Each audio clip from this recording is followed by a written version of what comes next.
आज के वीडियो में स्टूडेंट आपको कल जो cash flow statement operating activities का जो फॉर्मेट को लिखाया गया था, आज उसी फॉर्मेट के आधार पे ऑपरेटिंग एक्टिविटीज़ के मैथ को बताएंगे।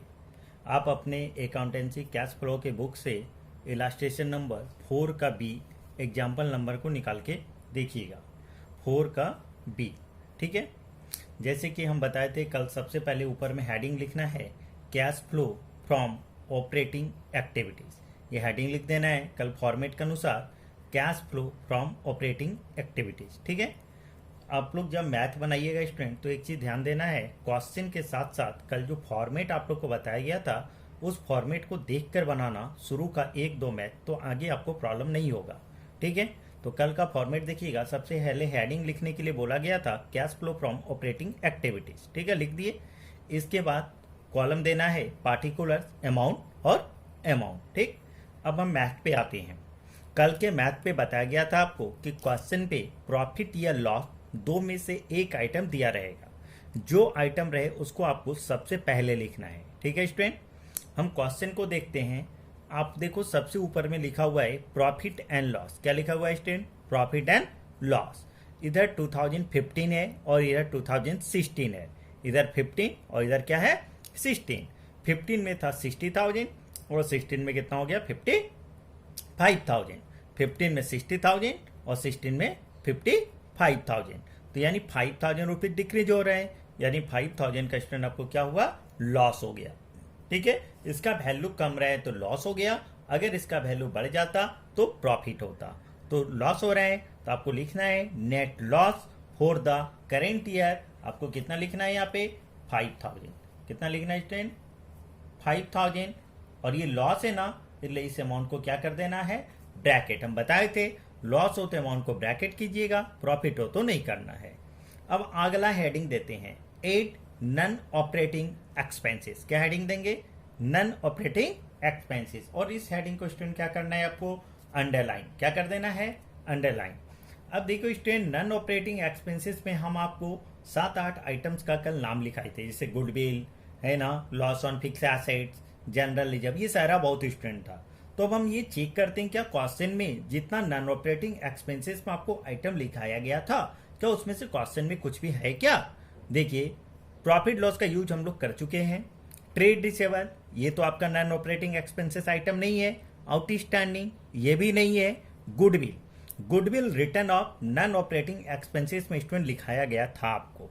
लेकिन एक चीज ध्यान देना है कि गुडविल का वैल्यू 2015 में है 38,000 और 2016 में हो गया 40,000, यानी ये 2,000 रुपीज इंक्रीज कर रहा है, यानी इसका वैल्यू बढ़ रहा है।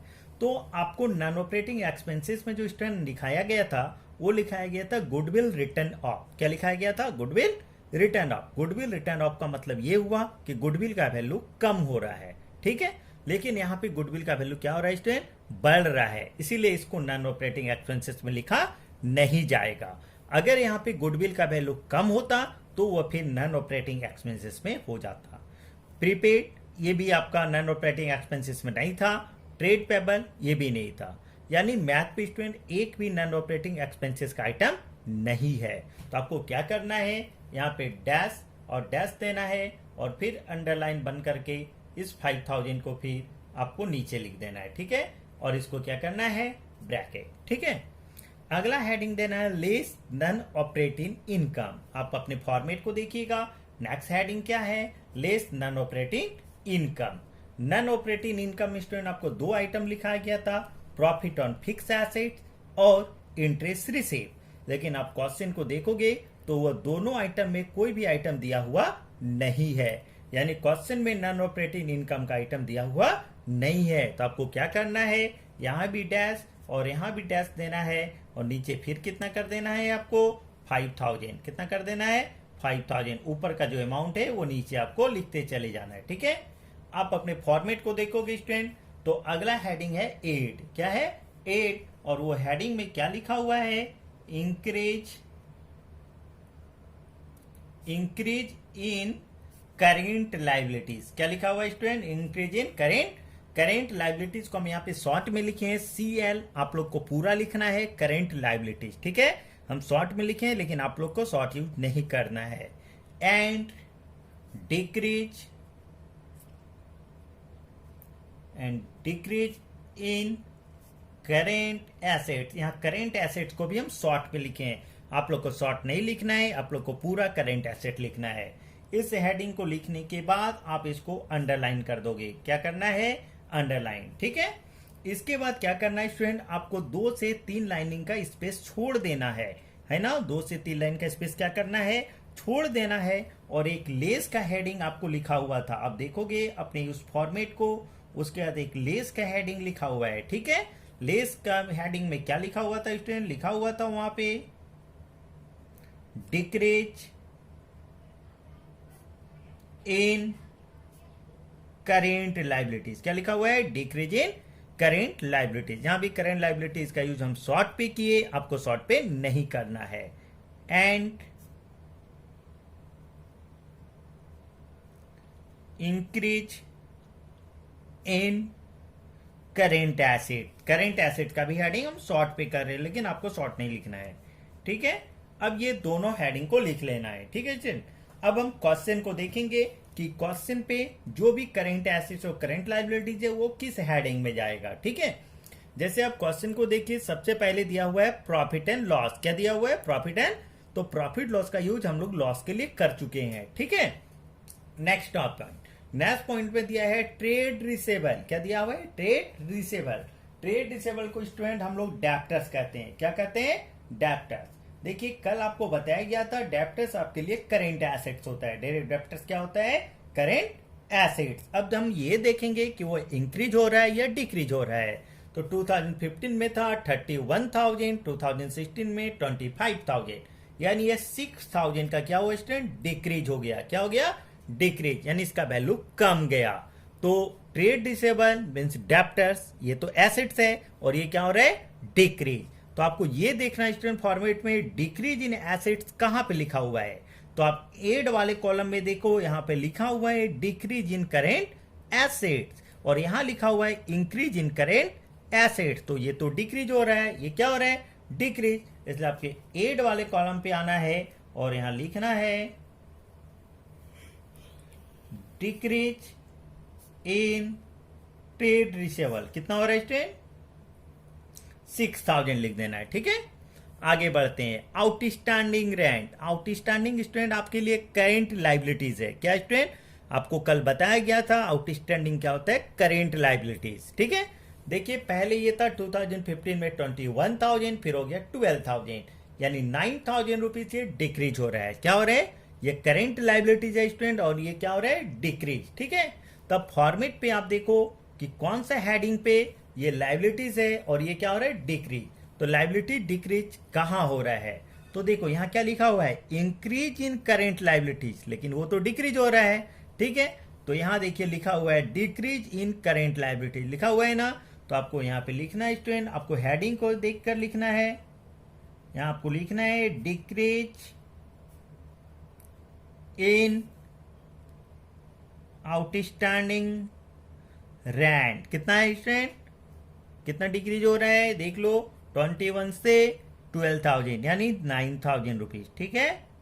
इसका हेडिंग लेस है स्टूडेंट, इसलिए इसको क्या कर देना है? ब्रैकेट। ठीक है। आगे पढ़ते हैं। गुडविल। गुडविल का यूज स्टूडेंट आपको पहले बताया गया कि गुडविल का यूज यहाँ पे नहीं होगा, क्योंकि गुडविल का वैल्यू बढ़ रहा है, इंक्रीज हो रहा है। अगर गुडविल का वैल्यू स्टूडेंट घट जाता तो गुडविल रिटर्न ऑफ होता और वो नॉन ऑपरेटिंग एक्सपेंसेस में चला जाता। आगे बढ़ते हैं स्टूडेंट। दिया हुआ है प्रीपेड। क्या दिया हुआ स्टूडेंट? प्रीपेड। Prepaid insurance. तो प्रीपेड आपके लिए एसेट्स होता है। क्या होता है? Current assets. देखो ये क्या हो रहा है, पहले था 2,000, फिर हो गया 4,000, यानी ये इंक्रीज हो रहा है। क्या हो रहा है? इंक्रीज, क्योंकि 2 से 4, 2,000 इसका वैल्यू इंक्रीज हुआ, बढ़ गया। ये तो करेंट एसेट्स है स्टूडेंट। क्या है? Current assets. और ये क्या हो रहा है? इंक्रीज हो रहा है। तो अब देखो कि इंक्रीज इन एसेट्स कौन सा हेडिंग पे है। यहाँ पे क्या लिखा हुआ है स्टूडेंट? डिक्रीज इन एसेट्स, और यहाँ क्या है? Increase in current assets. तो ये तो इंक्रीज हो रहा है ना, इसलिए आप प्लेस वाले हेडिंग पे आओ और यहाँ लिखो इंक्रीज इन प्रीपेड इंश्योरेंस कितना हो रहा है स्टूडेंट 2000। ठीक है, लास्ट आइटम देखो ट्रेड पेबल दिया ना student. Trade payable means creditor. Trade payables means क्या हुआ स्टूडेंट क्रेडिटर्स। ठीक है, ट्रेड पेबल मतलब क्रेडिटर। ठीक है स्टूडेंट, क्रेडिटर्स क्रेडिटर्स आपके लिए करेंट लाइबिलिटीज है। ट्रेड पेबल क्या है क्रेडिटर्स, वो क्या है करेंट लाइबिलिटीज। देखो ये क्या हो रहा है, पहले था 19,000 फिर हो गया 13,000 यानी 6,000 ये डिक्रीज हो गया। 6,000 क्या हो रहा है स्टूडेंट डिक्रीज। ये तो करेंट लाइबिलिटीज है ना और ये डिक्रीज हो रहे हैं। तो देखो डिक्रीज इन लाइबिलिटीज कहां लिखा हुआ है, देखो पहला हेडिंग पे लिखा हुआ है इंक्रीज इन करेंट लाइबिलिटीज। ठीक है, और यहां लिखा हुआ है डिक्रीज इन करेंट लाइबिलिटीज, तो वो डिक्रीज हुआ ना स्टूडेंट। तो इसलिए आपको यहां पे लेस वाले कॉलम पे आना है और यहां लिखना है decrease in trade payable. Trade payable means creditors. ठीक है, कितना हो रहा है स्टूडेंट 6,000। अब आप देखो, अब मैथ पे कोई भी आइटम सही क्या नहीं है। अब चलो हम लोग आंसर का कैलकुलेट करते हैं। ऊपर में आप देखो 5,000 है, एड वाले में टोटल अमाउंट कितना स्टूडेंट 6,000 है ना। ये 6,000 को इस साइड में ले आओ तो 5,000 और ये कितना हुआ स्टूडेंट 6,000। ये प्लस में और ये माइनस में, तो प्लस माइनस माइनस 1,000 आ गया आपका। ठीक है, अब माइनस वाला को ऐड कर लेते हैं ये तीनों आइटम को। 9,000 2,000 11,000 और 6,000 17,000। ये तीनों को ऐड करेंगे कितना आएगा स्टूडेंट 17,000।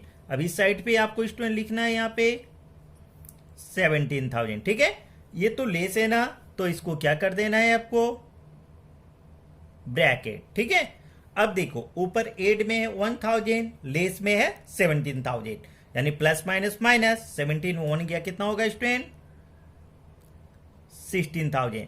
लेकिन माइनस का अमाउंट बड़ा है ना इसलिए किसका सिंबल होगा माइनस का मीन्स ब्रैकेट। ठीक है स्टूडेंट, ये मेरा मैथ बन के कंप्लीट हो गया।